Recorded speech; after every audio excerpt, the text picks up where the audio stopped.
Good afternoon and welcome back to my makeshift studio, to the second part of Jonathan Tse's Portrait of an Australian. Today Jonathan teaches printmaking at the Queensland College of Art, Griffith University here in Brisbane. And he told me recently that he owes his skills as a printmaker, and more particularly his skills as a screen printer, to Normanna White, his former lecturer in printmaking at the University of Southern Queensland in Toowoomba.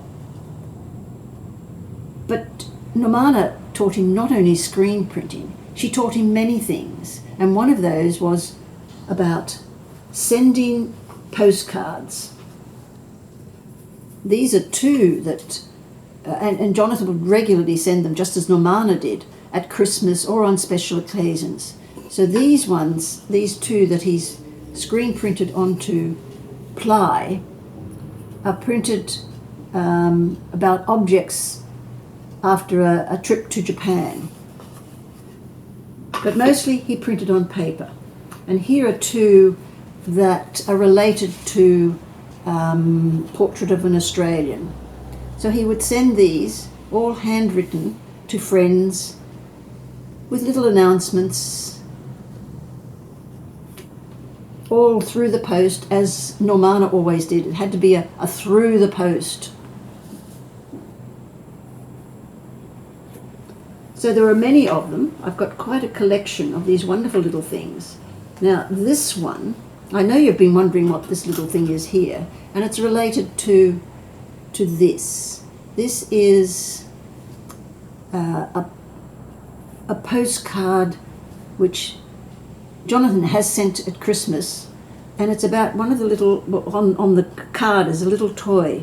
He collects toys. He has probably one of the largest collections of small toys in the Southern Hemisphere.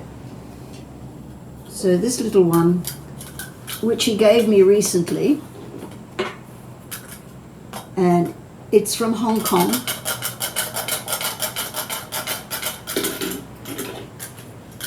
But what's intriguing about this little object is that it is mass-made, but all these little parts here, the faces and the helmets and all the little things on their bags, are all hand painted.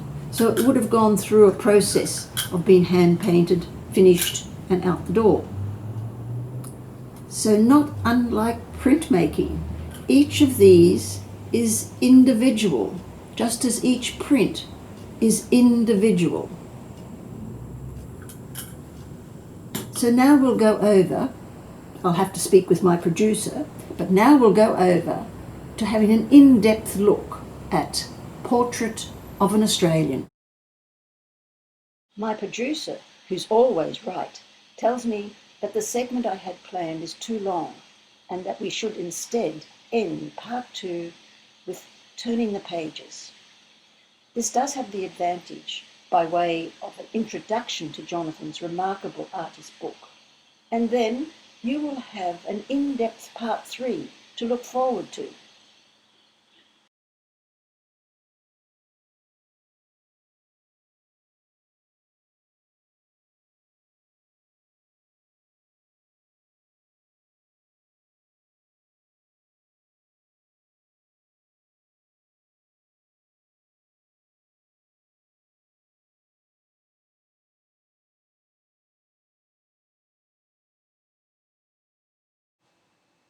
Keep an eye out for part 3, coming soon.